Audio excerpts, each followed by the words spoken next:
Oke, wah, gempar ya Agustus sampai September ini. Jadi beginilah, si Bonaparte itu jangan dibilang jenderal lagi, cocoknya kopral.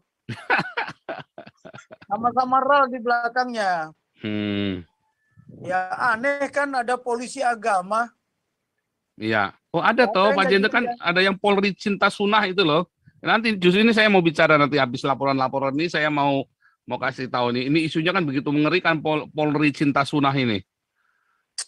Udah parah memang. Sejak reformasi itu udah nggak terkendali lagi. Ya.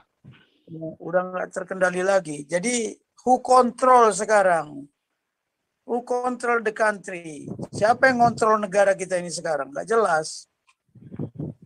Ya, tapi ya udahlah, kita lihat aja. Cuman begini, ya kita juga harus berpikir, ya berpikir strategis.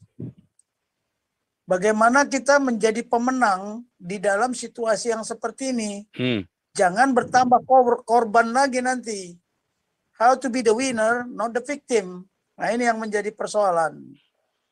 Ya saya kemarin waktu saya diundang, kira-kira sebelum waktu Pak Kece baru diambil dari Bali, saya diundang sama Pak Yosua Tewu,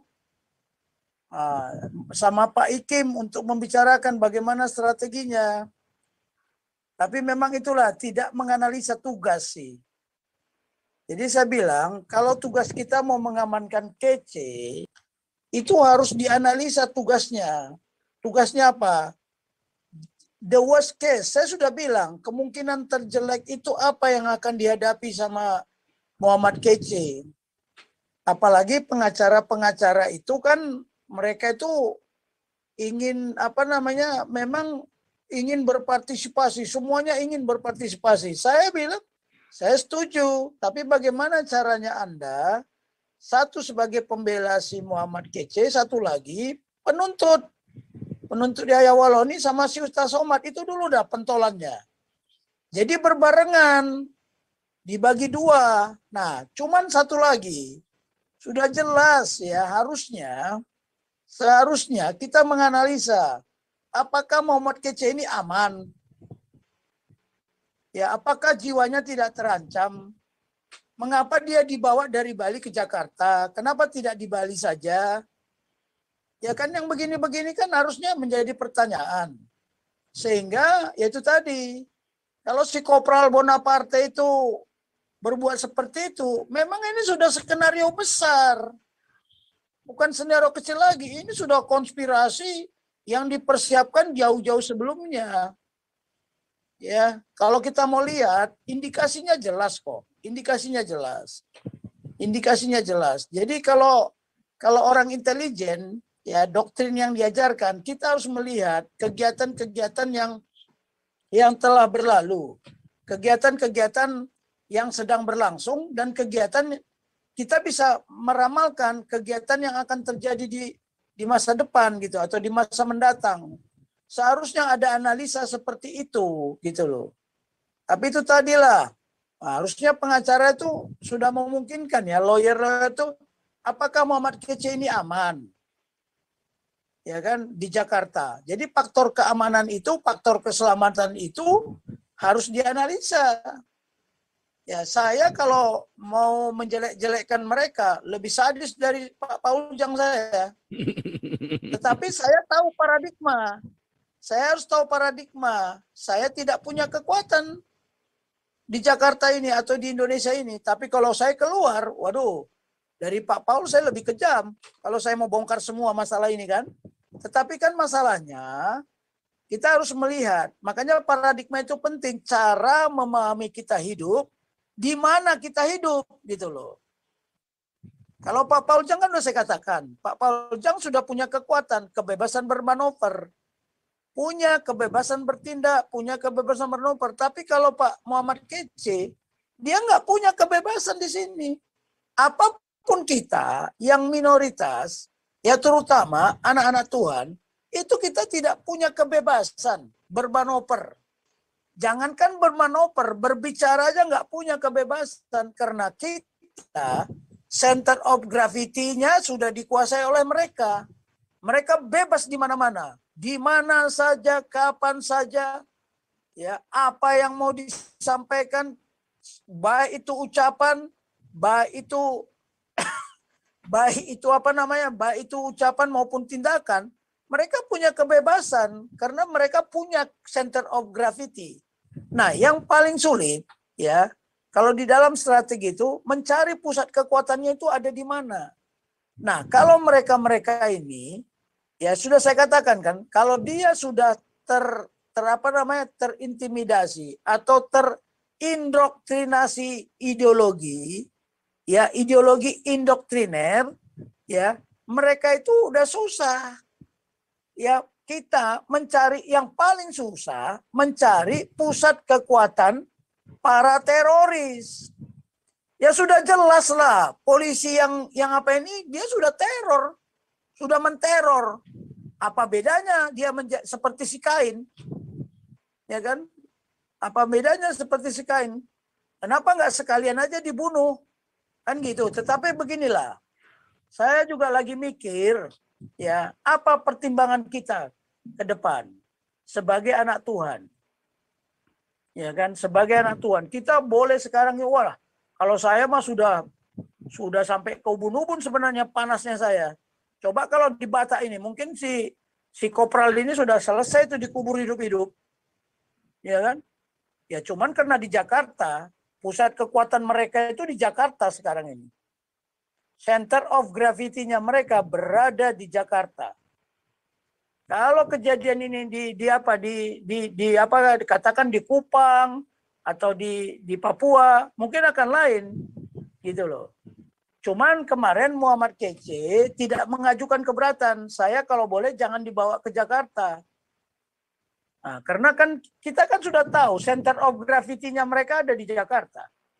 Ya, 212, FBI, HTI semua ada di Jakarta kok. Jangan dikira dia sudah dibubarkan, sudah bubar semua pusat kekuatan mereka, tidak. Kalau organisasinya sudah dibubarkan, tapi pusat kekuatan mereka tidak bergerak dari Jakarta. Ya, mana lagi gubernurnya sama aja lagi kan. Jadi memang beginilah, kita ini berat menghadapi, kita punya hambatan. Bukan hanya kendala, tapi hambatan. Kita tidak bisa berbuat apa-apa. Minta bantuan siapa kita sekarang ini? Cobalah, mau minta bantuan siapa? Harusnya pemimpin-pemimpin di atas ini kan sudah melihat situasi ini kan bukan baru 1 hari 2 hari. Bukan 1 hari 2 hari. Ya, harusnya Mabes Polri pun di Kabarreskrim itu sudah harus tahu kan. Sudah tahu kemungkinan Muhammad Kece akan dianiaya. Mana ada di lapas nggak dianiaya? Mana ada? Oh, di situ ada raja kan? Di lapas-lapas itu ada raja. Istilahnya ya mereka itu masih kerabat-kerabat kita. Waduh, pengen sekali di penjara malah. Oh, kalau saya di penjara Pak Tobing saya jadi raja. Di luar saya cari makan susah. Ada yang begitu loh. Tetapi kan kita lihat sendiri. Kalau kita lihat skenario ini skenario besar loh ini. Bukan skenario kecil ini. Coba kita pelajari. Ya, kita pelajari detik demi detik, hari demi hari. Ini skenario besar. Sekarang pertanyaannya, mengapa harus Napoleon Bonaparte? Kenapa tidak yang lain? Mengapa Napoleon Bonaparte bisa kontak dengan orang-orang di luar dia? Nah, disinilah kesalahan. Ya, kesalahan apa? Kesalahan kita semua. Lawyer harusnya sudah memikirkan seperti itu dong, menganalisa. Pertama, bagaimana saya melindungi klien saya? Apakah klien saya itu berbahaya menjadi satu dengan mereka? Yang namanya jenderal sudah frustasi, dia kan pengen membangun citranya juga. Ya kan, walaupun dia bilang, wah saya nggak suka kalau ada orang, pokoknya hati nurani, keyakinan saya. Emangnya ini negara apa? Negara agama atau negara konstitusi? Lalu lucunya kok seorang jenderal ya, bintang 2. Makanya nggak usah dipamer-pamerkan jenderalnya, lebih pantas dia jadi kopral kok. Ya, sudah melanggar konstitusi loh. Itu melanggar konstitusi itu. Nggak bisa. Salah atau tidak salah, ya namanya manusia harus dilindungi. Salah atau tidak salah. Makanya ada lembaga permasyarakatan. Kita mengatakan lembaga permasyarakatan. Kenapa? Bukan penjara. Ya, Indonesia lebih santun sebenarnya. Lembaga permasyarakatan, bukan penjara. Tapi kelakuannya lebih parah dari penjara. Nah, yang begini-begini ini ya kita nggak tahu lah. Kita tunggulah apa aksi dari elit-elit pemerintah sekarang. Ya, apa aksi dari elit-elit negara? Ya kita lihat aja. Tapi mereka bersandar kepada satu paradigma. Yang apa itu? Paradigmanya apa? Oh, dia menjelekkan Tuhan saya, dia menantang Nabi saya, dia menjelekkan Al-Quran saya, kitab suci saya. Itu keyakinan dia. Oke, silakan. Nah, kalau apa agama yang mau mengatur negara ini? Dari awal, saya sudah ngomong dulu kan, kita ini akan terjadi konflik yang paling berbahaya ketika hidup untuk agama, bukan agama untuk hidup. Ketika hidup untuk agama akan terjadilah fanatik. Makanya si Napoleon dibikin surat, di suratnya itu kan sejak kecil. Sejak dulu saya sudah meyakini. Nah ini payah, the belief system. Lah kita ini hidup di mana? Harusnya memahami. Kita hidup di negara Indonesia yang serba bineka. Makanya ya itu memang sudah terlalu biadab lah kalau menurut saya. Karena apa? Saya kan udah sering ngomong bahwa tentara dididik dan dilatih bukan untuk menjadi prajurit yang bengis dan kejam. Lah kalau polisi begitu bengis dan kejam, siapa yang salah ini mendidiknya? Makanya hati-hati bahwa di Indonesia ini banyak jenderal, tapi jenderal jadi-jadian. Bernasib baik, bukan berkualitas baik. Pangkatnya jenderal mungkin kelakuannya kopral. Bahkan lebih parah lagi. Kelakuan narapidana. Nah, itu lebih parah lagi dari narapidana kan. Nah, yang begini inilah dia bilang, waduh, memecah disintegrasi. Korupsi nggak memecah disintegrasi. Justru ancaman terhadap negara ini adalah para koruptor-koruptor yang korupsi itu. Korupsi itu ancaman loh. Justru itu yang memecahkan disintegrasi, memecahkan integrasi bangsa ini. Memperbesar jurang antara yang kaya dan miskin. Ya, memperbesar apa lagi? Jurang keadilan sosial. Justru itu. Tapi itu tadi, ya mungkin dia punya keyakinan kalau korupsi itu nggak salah. Membunuh orang nggak salah. Menjadi teroris itu nggak salah. Justru kalau nggak teroris salah. Kan aneh ini. Aneh ini. Tapi saya kira begini ya, kalau kita punya hati nurani, walaupun punya keyakinan apapun, kalau dia manusia yang berhati nurani, saya kira tidak akan sampai seperti itulah. Ini lebih parah dari apa namanya? Daripada orang Romawi yang menyalibkan Tuhan Yesus. Lebih parah sebenarnya sampai tai-tai aja dimasukkan ke situ. Tapi begini aja lah, siapa yang menabur pasti menuai. Ya, kalau di ajaran kita kan siapa yang menabur dia yang menuai. Kalau di ajaran Buddha dan Hindu, hukum karma pasti berlaku. Hukum karma pasti berlaku. Buat siapa? Ya mungkin anaknya, mungkin cucunya. Nanti suatu hari akan menerima juga. Bahkan dia sendiri nanti akan merasakan itu. Ya saya pelajari juga orang ini. Ini termasuk turunan ular beludak kok ini. Ya, lihat aja wajahnya, lihat matanya. Ya, tapi itulah yang bisa saya sampaikan. Saya sedih juga.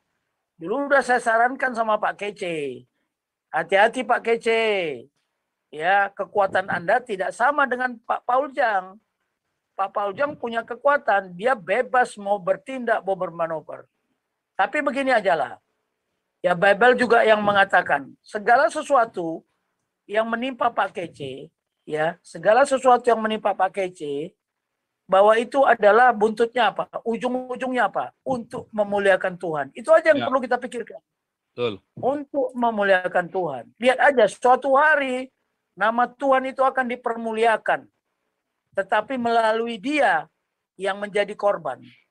Ya. Nah itu aja lah kira-kira yang perlu saya sampaikan. Saya udah